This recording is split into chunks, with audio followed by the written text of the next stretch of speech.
It's something bigger than that. What you're seeing is a coordinated attack on the family and on children.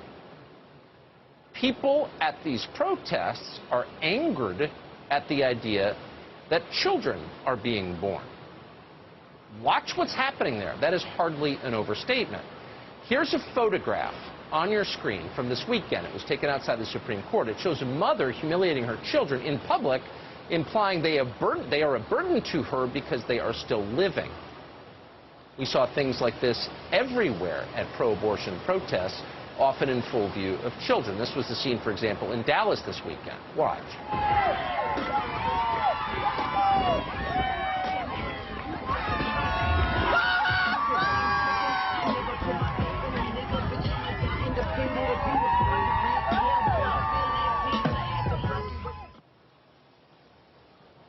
So, what is that exactly? What about the thought of having children makes these people so angry? Where does an attitude like that come from? Well, as it turns out, that attitude comes from the same place the Democratic Party now gets all of its attitudes, directly from corporate America. Corporate America wants you childless, and this is a big change. 100 years ago, big companies built housing for the families of their employees and then schools and libraries to educate them. It was the humane thing to do, but it also seemed to make good business sense at the time. If you wanted workers you could count on, you had to take care of them and their offspring. But over time, that arrangement got expensive. Employees with families demanded higher wages to support their children, and in many cases, they formed unions to get those raises. So labor costs soared. So corporate America, in response to this, developed a new model: hire single women. At many big companies, including in the traditionally male banking sector, young women now make up the majority of new employees, and you can see why they do. They work hard, they're reliable, they tend to be loyal to the companies they work for. The one downside to hiring young women is they can get pregnant. If you're running the HR department at Citibank, that is the last thing you want. Children make your health care plan more expensive. Worse than that, they tend to compete with an employee's attention. Responding to after-work emails seems less pressing to most new moms than putting their own kids to bed. That's a huge problem for big companies, so they have every incentive to prevent their workers from having children. They can't say that out loud, of course, it'd be too obvious. Give us the best years of your life, and in exchange, we'll pay you what's effectively a subsistence wage in whatever overpriced urban hellscape we're based in, and then take from you the one thing that might give your existence meaning and joy in middle age, which is having children. That's the deal we're offering. That is the deal they're offering, but they can't say that. It would sound like what it is, which is exploitation. No better than what the cotton mills once did to 14-year-old girls.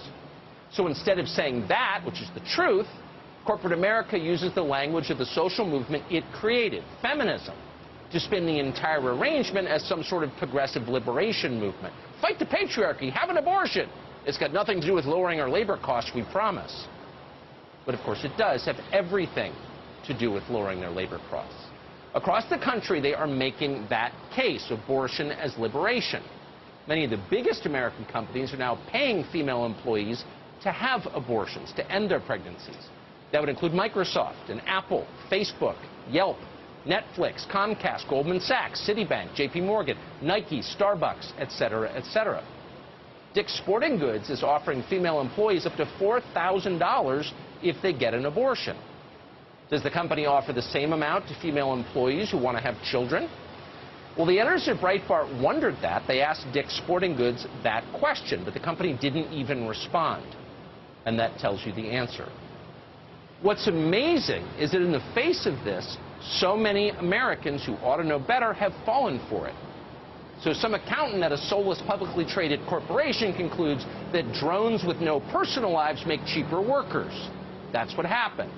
But rather than question this or resist it, your average college-educated NPR listener nods in vigorous bovine agreement, and then becomes completely hysterical when someone suggests that maybe there's another way to live, that it's at least theoretically possible that raising your own children might be more rewarding as a life choice than commuting into a slum on public transportation in order to claw your way up to middle management at Deutsche Bank.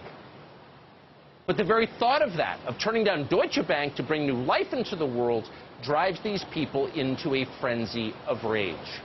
Choosing a family over service to global capitalism? That's disgusting. Shut up.